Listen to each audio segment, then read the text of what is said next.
जातक के आने वाले दिन अच्छे हैं। अच्छे दिन मतलब प्रॉपर परफेक्ट अच्छे दिन। सचिन पायलट के सितारे चमकने वाले हैं। सिंह राशि के हैं, सुबागी हो जाते हैं। गहलोत जैसे इसका फायदा उठाते हैं।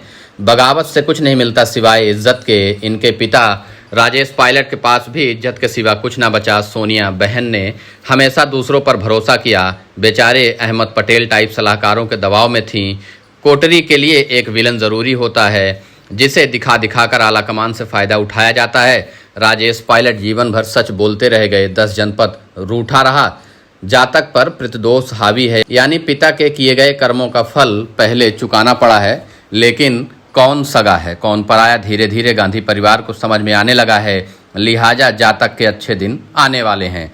सचिन पायलट की कुंडली लग्न व मिथुन राशि की है। मूलांक 7 जो सचिन को अच्छा वक्ता बनाता है। लग्न में सूर्य, बुध और शनि स्थित हैं। एकादश भाव अर्थात लाभ स्थान में चंद्र, मंगल व गुरु की युति है।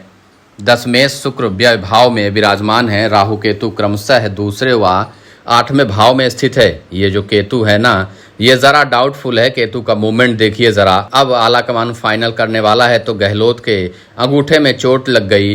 बंदा फटाफट ही व्हील चेयर पर बैठा और एएनआई का कैमरा साथ लेकर अस्पताल पहुंच गया। कांग्रेस अध्यक्ष मल्लिकार्जुन खड़गे को मैसेज पहुंचा दिया, जल्दीबाजी न कीजिए, बाजी उल्टी पड़ सकती है। गहलोत को जादूगर यूं ही नहीं कहते। ये दरअसल पायलट की कुंडली में खेल रहे केतु की कारस्तानी है। जब जब राहुल ने पायलट को पुचकारा है या प्रियंका ने बहलाया, 10 जनपद के कान में बैठा यही केतु जो बाज नहीं आया। ये केतु सारा मिसमैनेजमेंट के लिए जिम्मेदार है। जरूर ये गहलोत से मिला हुआ है। बिना मिली भगत के पार्टी चेंज करने का प्लान गहलोत को आखिर पता कैसे चला? केतु ने भी फोन टैप करा दिया। इसी केतु की वजह से ही बेचारे सचिन को गहलोत ने देशद्रोही ठहरा दिया। जब मौका मिलता है गहलोत नकारा निकम्मा, बोलने से बाज नहीं आते। बेटे वैभव के लिए रटे डायलॉग दोहराते हैं। वैभव का ख्याल रखकर सभी कहते हैं घड़ी खंभा महाराज, घड़ी खंभा।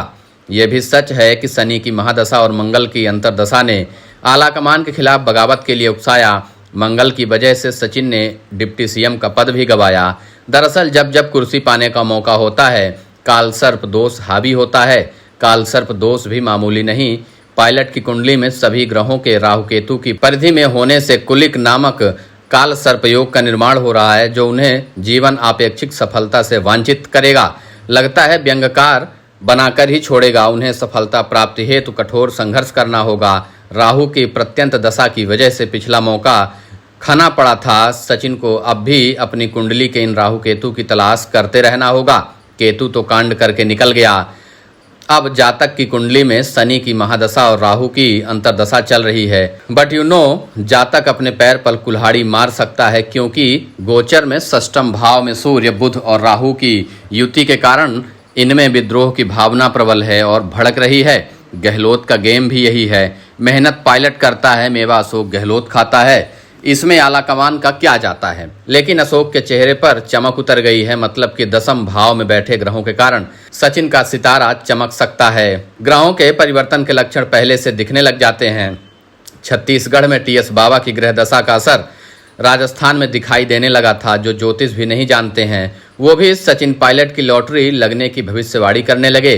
पायलट के यहाँ दरबारी भी बढ़ने लगे। बेचारे सिंहदेव कब से 2.5 साल समझौते का दावा करते रहे। भूपेश बघेल ना करते रहे।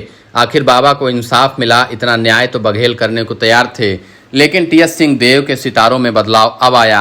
अब पायलट के लिए भी वही ग्रह युति लेकर आया है। जुलाई माह में 10वें भाव के ग्रह सचिन पायलट के लिए राजयोग बना रहे हैं। ग्रह योग से ज़्यादा राजनीति बता रही है कि पायलट को आज कबूतर ले लेना चाहिए, लेकिन कल के मोर की गारंटी लेना भी ज़रूरी है। दुनिया भर को गारंटी देने वाली कांग्रेस अपने ही नेताओं को गाजर दिखाकर काम करवाती है, फिर कोटरी हावी हो जाती है और अपना बंदा बिठाकर मलाई खाती है। बट टैलेंट को कोई कितने दिन तक रोक सकता है। सितंबर में 47वां वसंत देखने की तैयारी करेंगे। सूर्य की तरह चमकेंगे। माने कि सूर्य ने सचिन को सपोर्ट दे रखा है। बताने की ज़रूरत नहीं कि सूर्य कौन है और जातक से उसका रिश्ता क्या है। एक बार पायलट सिस्टम में आ गए तो फिर अशोक गहलोत कौन, इस पर सभी ग्रह मौन हैं। लेकिन सचिन का गुरु जरा कमजोर है, अपनी बुद्धि से चलना होगा। ग्रह बता रहे हैं कि डिप्टी सीएम तो एक्सेप्ट करेंगे नहीं, लिहाजा कैंपेन कमेटी का चेयरमैन बनाया जा सकता है। कड़ाई से सौदा किया तो महासचिव का दर्जा भी दिया जा सकता है। बट पद मिलने पर अपने आसपास राहु केतु और मंगल से भी बचना होगा। ये दिसंबर का चुनाव संघर्षपूर्ण बनाएंगे, लेकिन बच्चू अगर ये निकाल ले गए तो 2025 में शनि की महादशा और बृहस्पति की अंतर्दशा में मनचाही गद्दी पा जाएंगे। धीरज, मेहनत, चतुराई से बुधादित्य योग, गज केसरी योग दौड़े चले आएंगे। दरअसल गहलोत का गेम 24 अकबर रोड की चाल और पायलट का हाल देख हमारी तरह ज्योतिष का अज्ञानी भी कह सकता है कि जातक के अच्छे दिन आने वाले हैं।